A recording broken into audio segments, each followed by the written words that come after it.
అందరికీ నమస్తే అండి. రాష్ట్రాల ఆర్థిక పరిస్థితిని, రాష్ట్రాల ఉత్పత్తిని, రాష్ట్రాల అభివృద్ధిని, రాష్ట్రాల్లో రకరకాల రంగాల్లో వస్తున్న పురోగతిని వీటన్నింటినీ కూడా ఎకనామిక్ సర్వే ప్రతి సంవత్సరం అసెంబ్లీలో ప్రభుత్వం అఫీషియల్గా ఎకనామిక్ సర్వే రిపోర్ట్, ఈ సామాజిక ఆర్థిక సర్వే అంటారు, ఆ రిపోర్ట్ని రిలీజ్ చేస్తారు. సో దానిలో భాగంగా నిన్న మన ఆంధ్రప్రదేశ్ అసెంబ్లీలో ఎకనామిక్ సర్వే రిపోర్ట్ రిలీజ్ చేశారు. సో ఈ రిపోర్టు కాస్త ఆశాజనకంగానే ఉంది, కొంత పాజిటివ్స్ కనిపిస్తున్నాయి. అయితే సాధారణంగా ఇందులో రకరకాల డొల్ల వ్యవహారాలన్నీ ఉంటాయి. ఏ ప్రభుత్వం అధికారంలో ఉంటే దానికి తగ్గట్టు మేము అంతా బాగా చేస్తున్నాం, అంతా బాగుంది, మా గ్రోత్ బాగుంది అంతా కూడా చెప్పుకుంటారు. అది సహజం. సో గతంలో వైసీపీ అధికారంలో ఉన్నప్పుడు వాళ్ళు కూడా గ్రోత్ రేటు అది ఇది జిఎస్డిపి అంత ఉంది, గ్రోత్ రేట్ ఎంత ఉందని చెప్పారు. ఈ ప్రభుత్వం కూడా అదే చెప్తుందన్నమాట.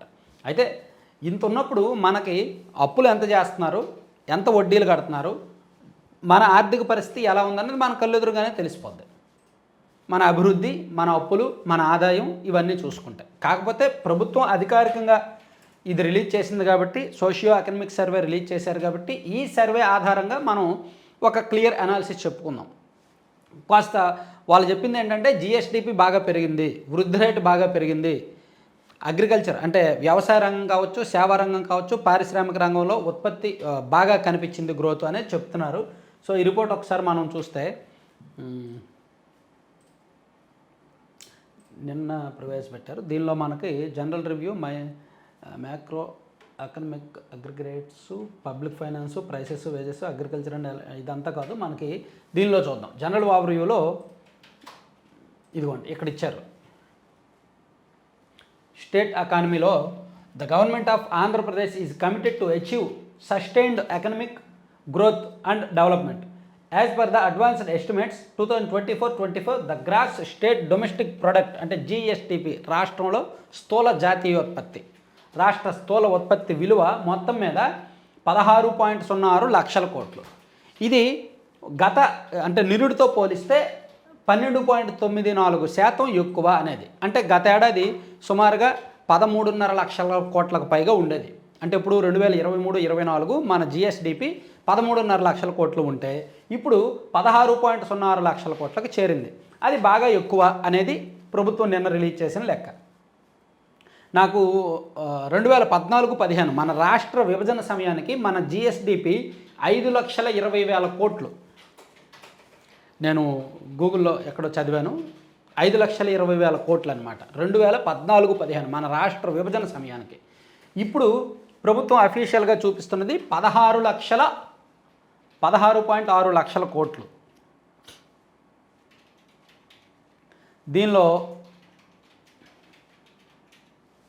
సెక్టార్ వైజ్ అంటే విభాగాల వారీగా చూసుకుంటే the agriculture broad sector shows significant growth with GV of 5.19 lakh crore. అంటే 5.19 లక్షల కోట్ల ఉత్పత్తి ఓన్లీ వ్యవసాయ అనుబంధ రంగంలోనే ఉంది. అంటే 15.86% ఆఫ్ గ్రోత్. అండ్ ఇండస్ట్రీ సెక్టార్లో పారిశ్రామిక విభాగంలో 3.41 లక్షల కోట్ల ఉత్పత్తి ఉందంట. అది 6.71% పెరిగిందంట గత ఏడాదితో పోలిస్తే.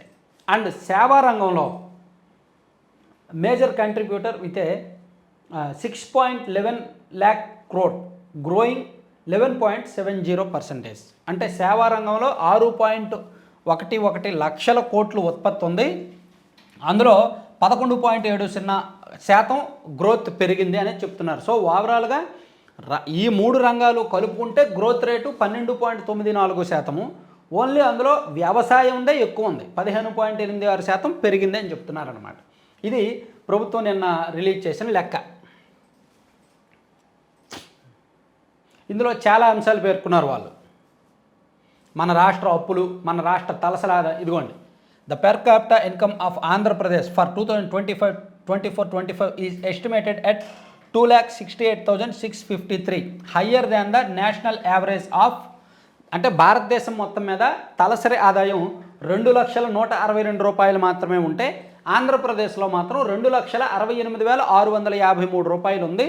అంటే జాతీయ స్థాయి సగటుతో పోలిస్తే మనకు బాగా ఎక్కువ ఉంది అనేది వీళ్ళు చెప్తున్నారు. నిన్న ఇచ్చిన రిపోర్ట్లో ఉందన్నమాట.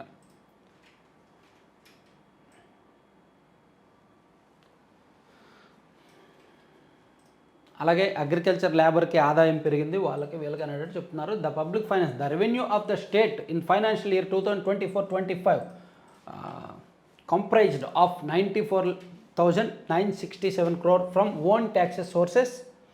అంటే మనకి రెవెన్యూ ఎలా వస్తుంది అనేది చూసుకుంటే సొంత పన్నుల ద్వారా ఇంత, తర్వాత ఓన్ నాన్ ట్యాక్స్ సోర్సెస్ నుంచి 7,018 కోట్లు అండ్ సెంట్రల్ ట్రాన్స్ఫర్స్ నుంచి 89,157 కోట్లు వస్తుంది.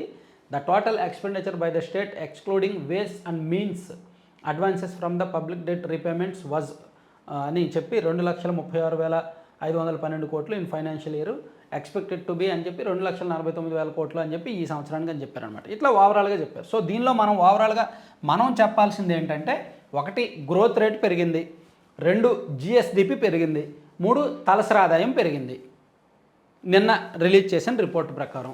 ఇది గతంతో పోలిస్తే ఉంది. అలాగే వర్షపాతం నమోదైంది, గతంతో పోలిస్తే సాధారణ వర్షపాతం కంటే 11.5% వర్షపాతం పెరిగింది. దీనివలన పంటల సాగు విస్తీర్ణం పెరిగిందంట. 2023-24లో 33.24 హెక్టార్లలో, లక్షల హెక్టార్లలో 33.24 లక్షల హెక్టార్లలో పంటల సాగు జరిగితే 2024-25 వచ్చేసరికి 37.37.5 లక్షల హెక్టార్లలో పంటల సాగు చేశారు. అంటే నిరుడితో పోలిస్తే 4.27 లక్షల హెక్టార్లలో పంటల సాగు పెరిగింది, దానివలన ఉత్పత్తి పెరిగింది, దానివలన గ్రోత్ పెరిగింది అనేది ప్రభుత్వం ఇస్తున్న లెక్కలు అనమాట. వాళ్ళు ఇచ్చిన ఈ మొత్తం దీనిలో ఉంది. మొత్తం బీభత్సంగా లెక్కలు వేసి పడేశారు. Horticulture, agriculture, sericulture, animal husbandry, fisheries sector, మొత్తం అన్ని రంగాల్లో కూడా గ్రోత్ ఉన్నట్టుగా చూపించారు. సాధారణంగా ఇది కాసేపు పక్కన పెడితే, 1 గ్రోత్ ఉండడం మంచిదే, ఆదాయం పెరగడం మంచిదే, జిఎస్డిపి పెరగడం మంచిదే. అయితే ఇదే బడ్జెట్లో మన ఆర్థిక మంత్రి పయ్యావుల కేశవ్ గారు 3,22,000 కోట్ల బడ్జెట్ ప్రకటిస్తూ 1,04,000 కోట్లు అప్పు చేయాల్సి వస్తుంది అని చెప్పారు. ఒక కామన్ సెన్స్, మనమేం ఆర్థిక నిపుణులం కాదు, లేదా మనం ఈ ప్రభుత్వాన్ని అంటే ఈ గ్రోత్ రేట్ని తప్పుపట్టాల్సిన పని కూడా లేదు. ఎందుకంటే ఈ సంవత్సరం 10,000 సంపాదిస్తున్న నెలకి వచ్చే సంవత్సరం 12,000 సంపాదించాలనుకుంటాడు, సంపాదిస్తారు కూడా. ఈ సంవత్సరం మనకి 20,000 వస్తే నెక్స్ట్ ఇయర్ 25,000 సంపాదించాలని టార్గెట్ పెట్టుకుంటాం. అలాగే రాష్ట్రాల ఆదాయం కూడా, రాష్ట్రాలకు కూడా ఈ సంవత్సరం ఆదాయం 2 లక్షల కోట్లు వస్తే వచ్చే సంవత్సరం 2,20,000 కోట్లు రావాలి అని కోరుకుంటారు. దానికి తగ్గట్టు ఎస్టిమేట్స్ వేస్తారు, ఆల్మోస్ట్ అందుకుంటారు, మధ్యలో చిన్న చిన్న అవాంతరాలు ఏర్పడితే తప్ప. సో మనకి ఇండస్ట్రీస్ సెక్టర్ బాగా దెబ్బతిన్నది, అది మాత్రం వాస్తవం. వాళ్ళు చెప్పిన రిపోర్ట్లో చూసుకుంటే అగ్రికల్చర్ అండ్ సేవా రంగాలు ఈ 2 బాగానే ఉన్నాయి. ఇండస్ట్రీస్ సెక్టర్ మాత్రం కేవలం 6% మాత్రమే గ్రోత్ ఉంది. సో పరిశ్రమలు వస్తే, కొత్త పరిశ్రమలు ఏర్పాటు చేయగలిగితే, దాని నుంచి కూడా ఉత్పత్తి పెరిగితే 2027 నాటికి చూడండి మీరు ఆ రిపోర్ట్లో కూడా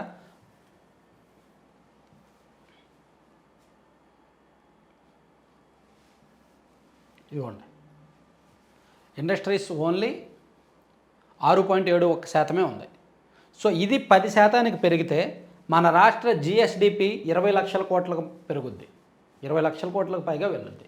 అలాగే ఉపాధి ఎక్కువ అవుద్ది, ఎక్కువ మందికి ఉపాధి దొరుకుద్ది. పరిశ్రమలు పెరిగే కొద్దీ ఉద్యోగాలు పెరుగుతాయి, ఉపాధి పెరుగుద్ది, ఆదాయం పెరుగుద్ది, ఓవరాల్గా స్థూల ఉత్పత్తి కూడా పెరుగుద్ది అనమాట. అది మనకు అర్జెంటుగా కావాల్సినవి అవి.